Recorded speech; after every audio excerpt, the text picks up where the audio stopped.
Stay home, stay safe. সুপ্রিয় শিক্ষার্থীবৃন্দ, আশা করি সবাই বাসায় আছো, ভালো আছো, সুস্থ আছো। করোনার এই বৈশ্বিক মহামারীর সময় লেখাপড়ার গতি যাতে স্থবির না হয়, লেখাপড়া যাতে চলমান থাকে, সে কারণে সরকারি নির্দেশে সরকারি সারদা সুন্দরী মহিলা কলেজ কর্তৃক আয়োজিত আজকের এই অনলাইন ক্লাসে আমি চঞ্চল কুমার দাস, সহযোগী অধ্যাপক হিসাব বিজ্ঞান, তোমাদেরকে স্বাগতম জানাচ্ছি। আজকে আমি তোমাদেরকে যে বিষয়টি পড়াবো তার নাম ফিনান্স, ব্যাংকিং ও বীমা এর প্রথম পত্র, ফিনান্স বা অর্থায়ন। আমরা বিষয়টির নাম, কোন বই আমরা ব্যবহার করতে পারি সেটি আমি বোর্ডে লিখে দিচ্ছি। তোমরা বোর্ডের থেকে একটু তুলে নাও, আমরা কোন লেখকের বই পড়াবো বা কোন লেখকের বই অপেক্ষাকৃত ভালো, কোন অধ্যায় পড়াবো সেগুলি আমি সংক্ষেপে বোর্ডে লিখে দিচ্ছি, তোমরা বোর্ডটি অনুসরণ করো। সকলে বোর্ডে দেখো আমার নাম, আমি কোন বিষয় পড়াবো, কোন দুইটা বই অপেক্ষাকৃত ভালো। আমরা যে কোনো বই পড়তে পারি, এই দুইটা অপেক্ষাকৃত ভালো। কোন অধ্যায়টি পড়াবো সেটাও এখানে উল্লেখ করা আছে। সুন্দর করে বোর্ডের লেখা অংশটুকু তোমরা আগে তুলে নাও। আমি তোমাদের তোলার জন্য সময় দিচ্ছি, তারপর আমরা আলোচনা শুরু করব।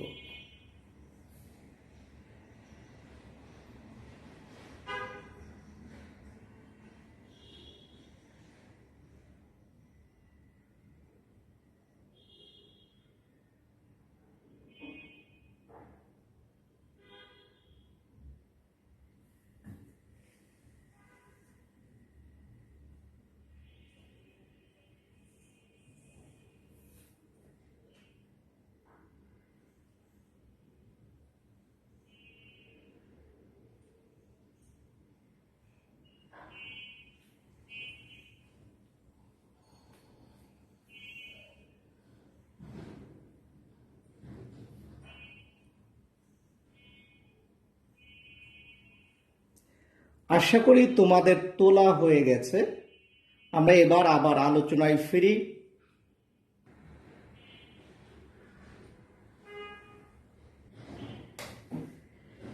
আমরা এবার প্রথমেই দেখি যে বিষয়টা আমরা পড়ব, ফিনান্স। ফিনান্স কাকে বলে, কেনই বা এটা আমাদের প্রয়োজন। অতীতে বা প্রাচীন ধারণাতে ফিনান্স বা অর্থায়ন বলতে বিভিন্ন উৎস হতে অর্থ সংগ্রহ করাকে বোঝানো হতো। অর্থাৎ তোমার যে অর্থের প্রয়োজন সেটি বিভিন্ন উৎস থেকে বা বিভিন্ন উৎস হতে সংগ্রহ করার কাজকেই বলা হতো ফিনান্স বা অর্থায়ন। কিন্তু বর্তমানে অর্থ সংগ্রহের চেয়ে গুরুত্বপূর্ণ বিষয় হলো যুক্তিসঙ্গতভাবে দক্ষতার সাথে সেই অর্থকে বিভিন্ন প্রকল্পে, বিভিন্ন খাতে বিনিয়োগ করাকে। বিনিয়োগ যদি যথাযথ না হয়, দক্ষতার সাথে না হয়, তাহলে মুনাফা হবে না, তোমার মূলধন নিঃশেষ হয়ে যাবে, ব্যবসাটি দেউলিয়া হয়ে যাবে, ব্যবসাটি বন্ধ হয়ে যাবে। এ কারণে বর্তমানে ফিনান্স বা অর্থায়নের সংজ্ঞায় বলা হয়েছে বিভিন্ন উৎস থেকে অর্থ সংগ্রহ করা এবং সেই অর্থ যথাযথভাবে দক্ষতার সাথে বিনিয়োগ করা সংক্রান্ত যাবতীয় কার্যাবলী হলো অর্থায়ন। এই কারণে বর্তমানে অর্থায়ন হলো আর্থিক সিদ্ধান্ত এবং বিনিয়োগ সিদ্ধান্তের একটি পূর্ণাঙ্গ রূপ, একটি সঠিক পদ্ধতি।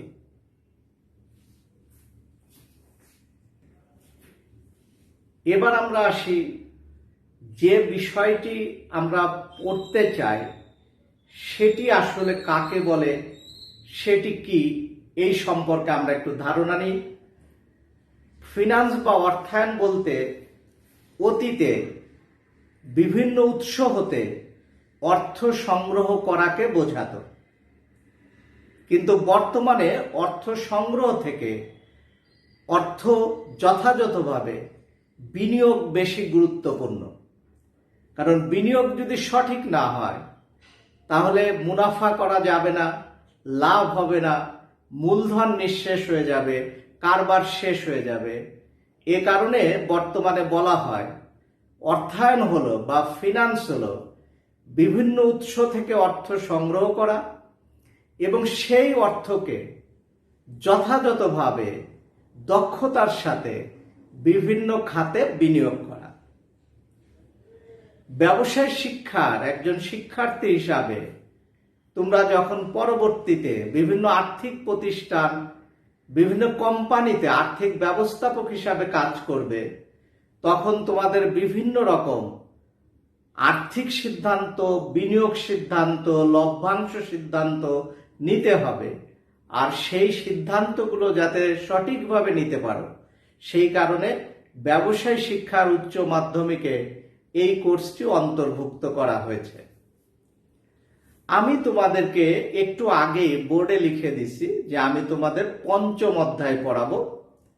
পঞ্চম অধ্যায়ের আলোচনার আগে আমি একটু বলতে চাই যে আমাদের নম্বর বন্টনটা কিরকম হবে, পরীক্ষায় কি ধরনের প্রশ্ন হবে, কত নম্বর থাকবে। প্রথমে বলি, আমাদের এমসিকিউ বা বহু নির্বাচনী প্রশ্ন থাকবে 30টি, প্রতিটির 1 নম্বর, 30টি উত্তর করতে হবে। আর সৃজনশীল প্রশ্ন থাকবে 11টি, তার মধ্যে 60টি উত্তর করতে হবে, প্রতিটি 10 মার্ক করে 70। আমি বোর্ডে তোমাদেরকে নম্বর বন্টনটা দেখতে বলছি, সবাই নম্বর বন্টনটা একটু খেয়াল করে অনুসরণ করো। বোর্ডে সকলে দেখো, এমসিকিউ বা বহু নির্বাচনী প্রশ্ন 3 ধরনের হয়। 3 ধরনের মিলেই 30টি প্রশ্ন থাকে, 30টিরই উত্তর দিতে হয়।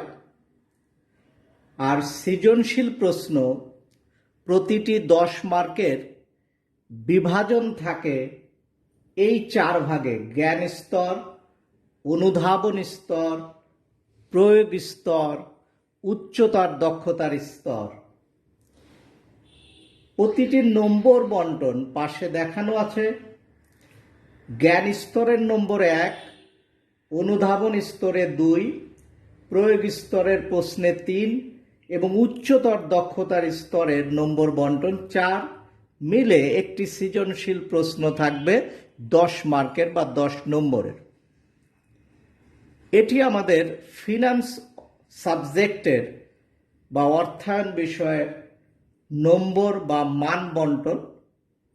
তোমরা অনেকেই জানো, আমি আবারও তোমাদের জানার জন্য এটি উল্লেখ করে দিলাম, সকলে বোর্ড থেকে তুলে নাও। আমি সেজন্য তোমাদের কিছুটা সময় দিচ্ছি, পরবর্তী আলোচনায় তারপর ফিরছি।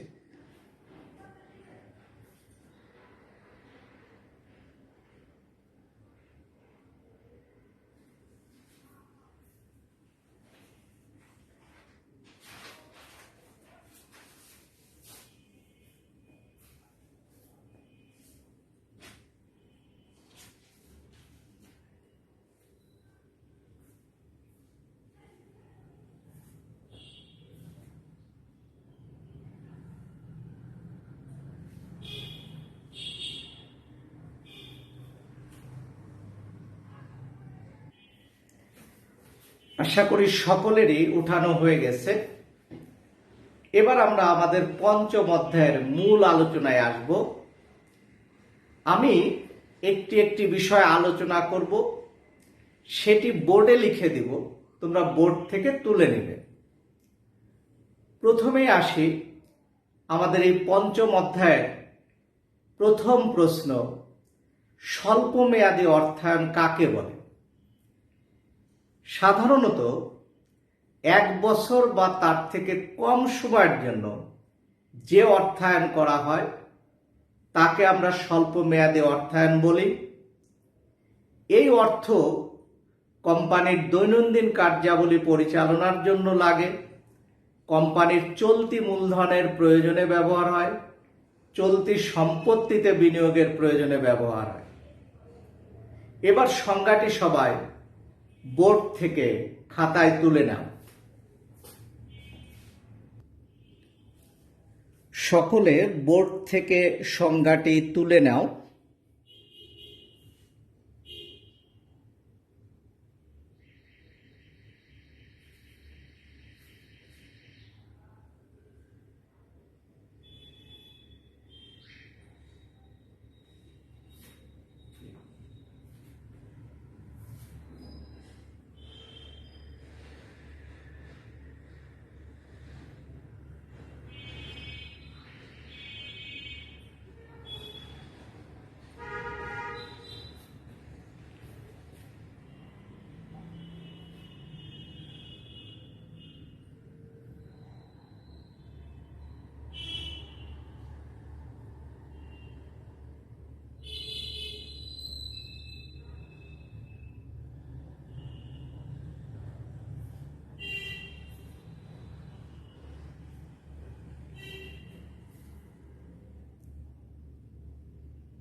আশা করি সংজ্ঞাটি তোলা হয়েছে।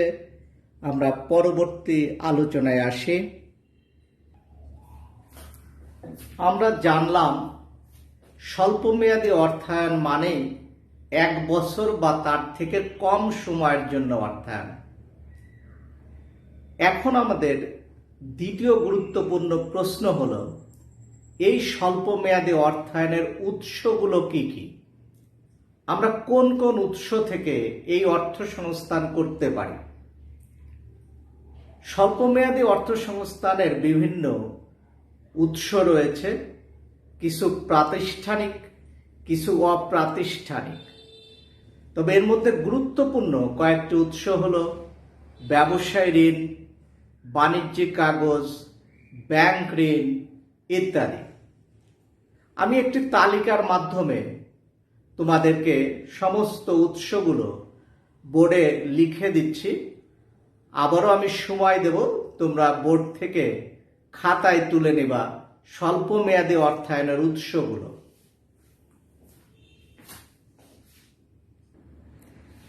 সকলে বোর্ড থেকে সুন্দরভাবে তালিকাটা তুলে নাও।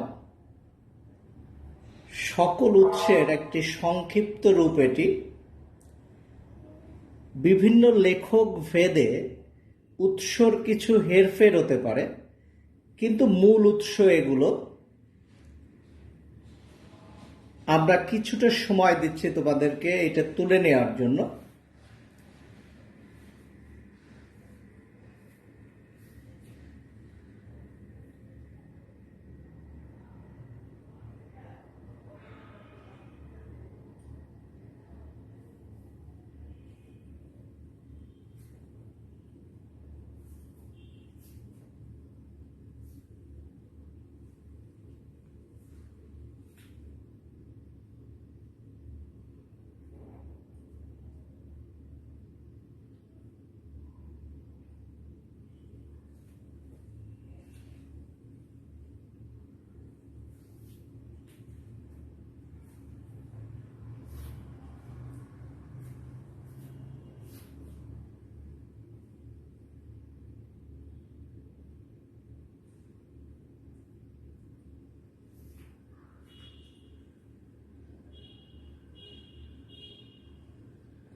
আশা করি তোমরা তুলে নিতে পেরেছ। আমরা পরবর্তী আলোচনায় যাই। আমাদের এবারের আলোচনা ব্যবসায়ী ঋণ কাকে বলে। আমরা তো অবশ্যই উত্তর লিখে দেব বোর্ডে। তার আগে একটু ধারণার জন্য,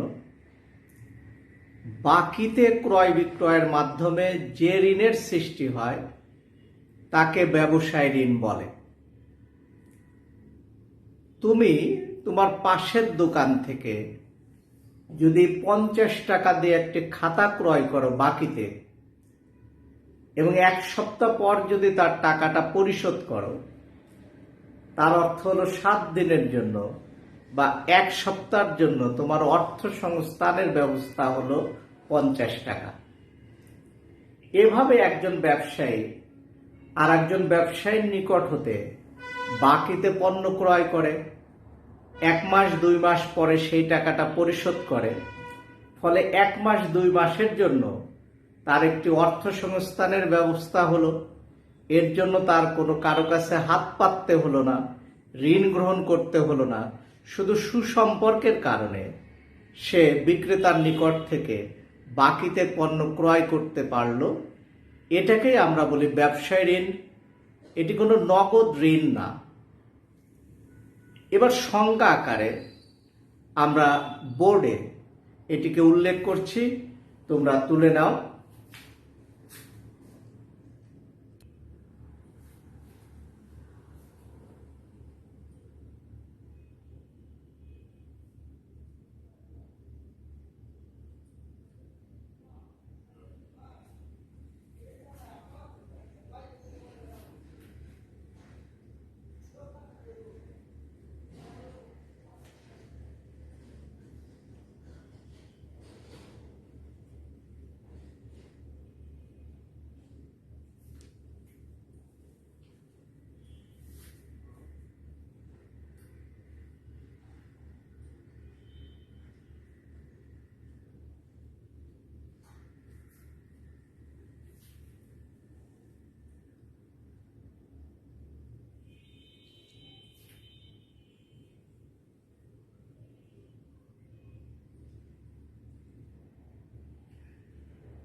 এবার আমরা কথা বলবো ব্যবসায় ঋণের শর্ত নিয়ে।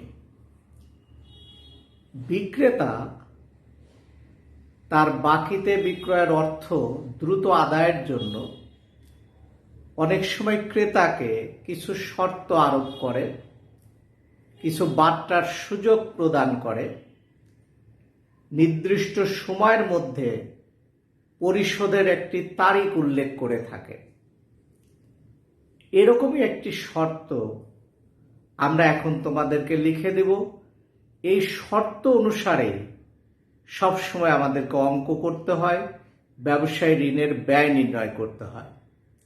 শর্ত বিভিন্ন ধরনের হতে পারে। আমরা শুধুমাত্র একটি শর্ত আমরা ব্যাখ্যা করে উল্লেখ করে দিলাম তোমাদের বোঝার সুবিধার্থে। যে কোনো উৎসই সেখান থেকে তোমরা লিখতে পারবে। বোর্ডে আসো।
আমাদের এবারের আলোচনা ব্যবসায় ঋণের ব্যয়।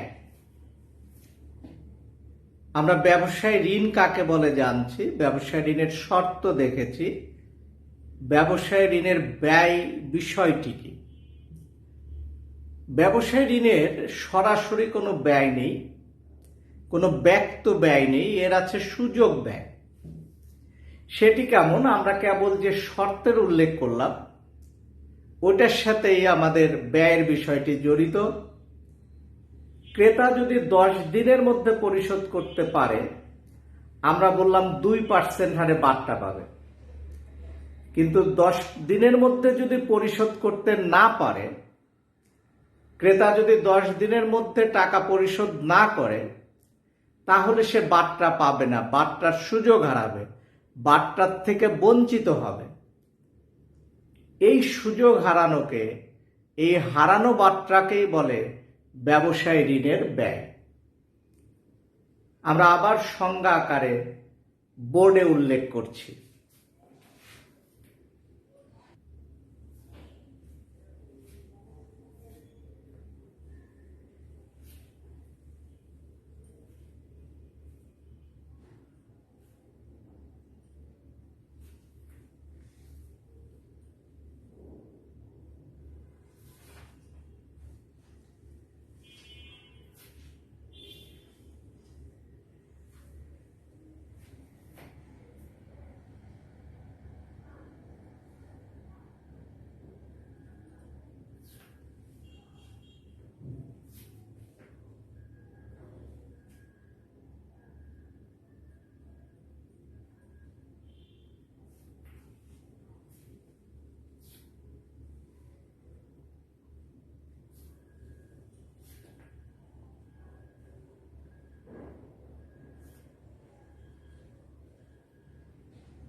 আশা করি শেষ তোমাদের তোলা হয়েছে। আমাদের এবারের আলোচনা ব্যবসায় ঋণের ব্যয় কে বহন করে। ব্যবসায় ঋণের ব্যয় ক্রেতা বা বিক্রেতা যে কেউই বহন করতে পারে। এটা নির্ভর করে পরিস্থিতির উপর।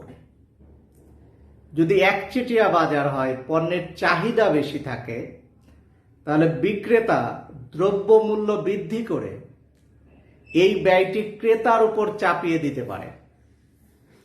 কিন্তু যদি প্রতিযোগিতামূলক বাজার হয়, যেখানে দ্রব্যমূল্য বৃদ্ধি করার কোনো সুযোগ নাই, সেক্ষেত্রে এই ঋণের ব্যয় বিক্রেতাই বহন করে। সুতরাং পরিস্থিতি ভেদে নির্ভর করে কে এই ব্যয় বহন করে। আমরা এবার বোর্ডে ব্যবসায় ঋণের ব্যয় বহনের কথাটি উল্লেখ করছি। বোর্ড থেকে আগের মতো তুলে নাও।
আশা করি লেখা শেষ।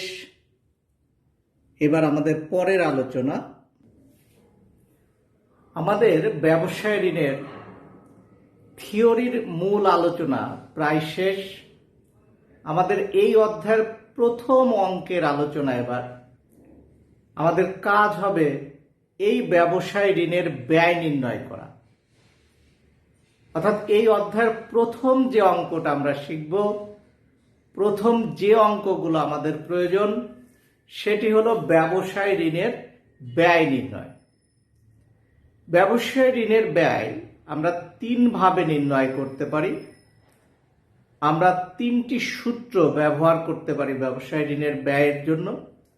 তার মধ্যে তোমাদের শ্রেণীতে মূলত প্রথম সূত্রটাই কাজে লাগবে।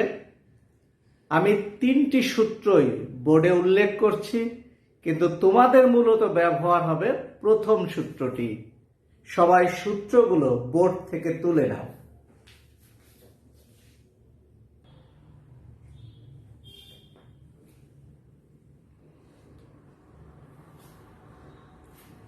প্রথম সূত্রটি দেখো। আমরা সাধারণত বার্ষিক ব্যয় যেটা বের করি, ব্যবসায় ঋণের ব্যয়, এখানে সূত্রের ভিতরে তোমরা লক্ষ্য করতেছ 360 লেখা আছে। আমরা জানি বছরের সংখ্যা হলো 365 দিন, কিন্তু আমরা অঙ্ক করার সময় যাতে ভগ্নাংশ না আসে এই কারণে 365-র পরিবর্তে 360 লিখি। তবে এটা 365 দিয়ে করলেও হবে। আমাদের এই প্রথম সূত্রটা, এটার ব্যাখ্যা আমি দিয়ে দিছি, এটাই আমরা অঙ্ক করার কাজে বেশি ব্যবহার করব। পরের দুটি সূত্র মূলত উচ্চ মাধ্যমিক শ্রেণীতে ব্যবহার হয় কম, এটি সম্মান শ্রেণীতে বিবিএতে মূলত ব্যবহৃত হয়। তোমরা নিয়ম অনুসারে তিনটি তুলে রাখো। আমরা একটু সময় দিচ্ছি তোমাদের তোলার জন্য।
আশা করি সূত্র লেখা হয়েছে।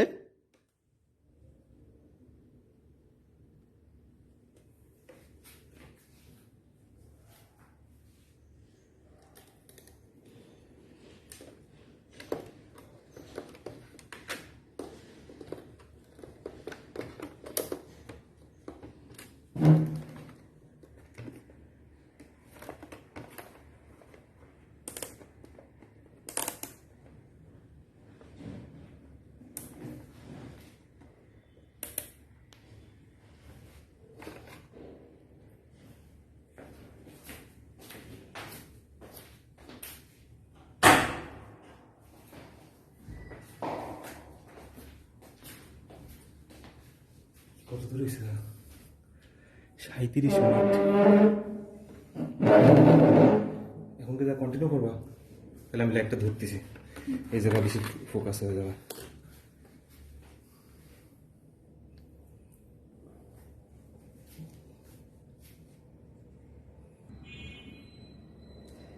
এবার আমরা এই সূত্র অনুসারে একটি অঙ্ক করে আজকের ক্লাস আমরা শেষ করব। সবাই অঙ্কটি আগে বোর্ড থেকে তুলে নাও, তারপর আমরা আলোচনা করে অঙ্কটি করাবো।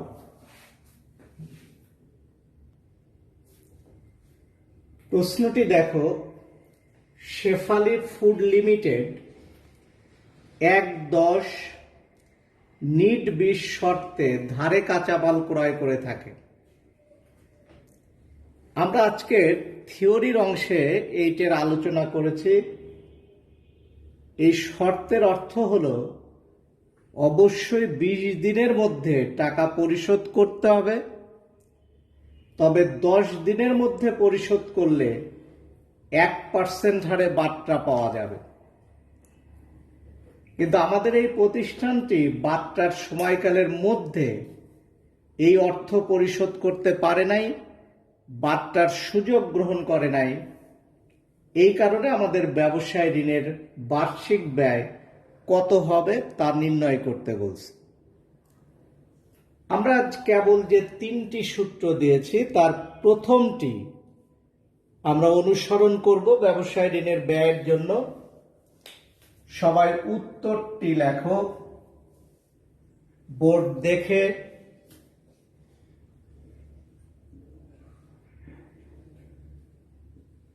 ব্যবসায় ঋণের ব্যয়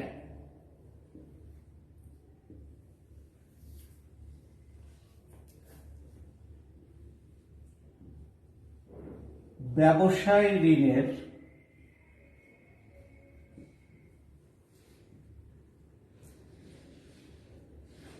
বার্ষিক ব্যয়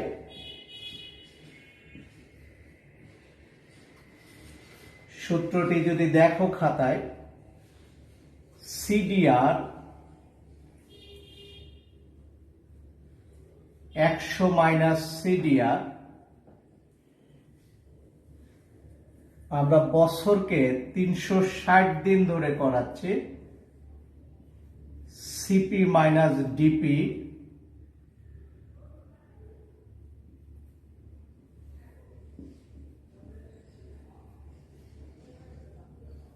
গুণ 100।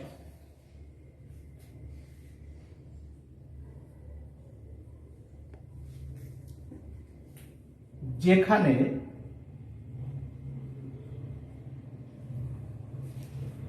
তোমরা শর্তটা যদি দেখো, সিডিআর মানে ক্যাশ ডিসকাউন্ট রেট, ইংলিশে আমরা বলি ক্যাশ ডিসকাউন্ট রেট, নগদ বাট্টার হার।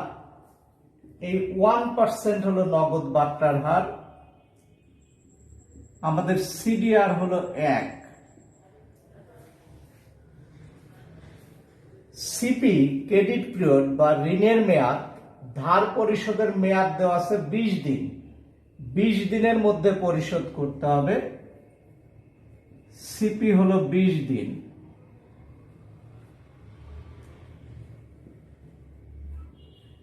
ডিপি হলো বাট্টার মেয়াদ বা বাট্টার সময়কাল। আমাদের বাট্টার সময়কাল আছে 10 দিন। এবার মানগুলোকে তুমি যদি সূত্রে পাতাও, 1 ডিভাইডেড বাই 100 মাইনাস 1, 360, 20 মাইনাস 10 গুণ 100। তাহলে আমাদের মূল বিষয়টাই হলো বাট্টার যে শর্ত, সেই শর্ত অনুসারে 20 দিনের মধ্যে টাকা অবশ্যই দিতে হবে। এটা হলো সিপি, ঋণের মেয়াদ।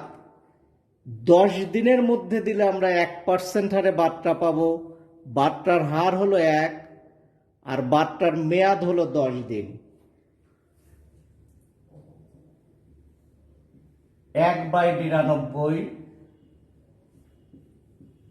360/10 গুণ 100। আমরা যদি 1কে 99 দিয়ে ভাগ করি, মান আসে 0.01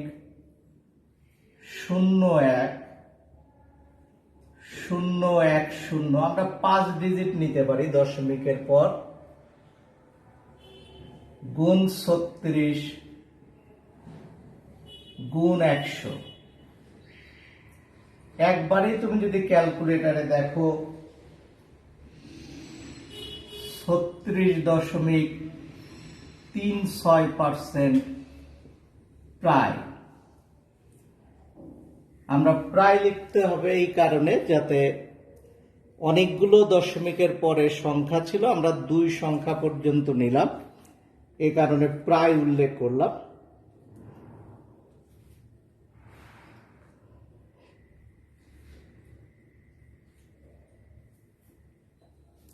সবাই দেখো লেখাটি শেষ কিনা।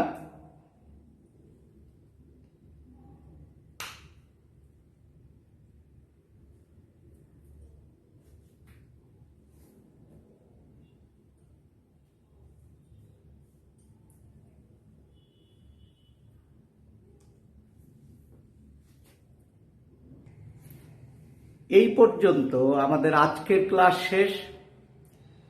পরবর্তীতে আবার যেদিন আমার ক্লাস থাকবে ফিনান্স বিষয়ের, সবাইকে অনুরোধ করব আজকে যতটুকু পড়ানো হয়েছে, যে সিরিয়াল দিয়ে আমি লিখে দিয়েছি, ঠিক এইটি ভালো করে বাসায় প্র্যাকটিস করে আমার ক্লাস পরবর্তীতে যেদিন হবে সেদিন সবাই অংশগ্রহণ করবে।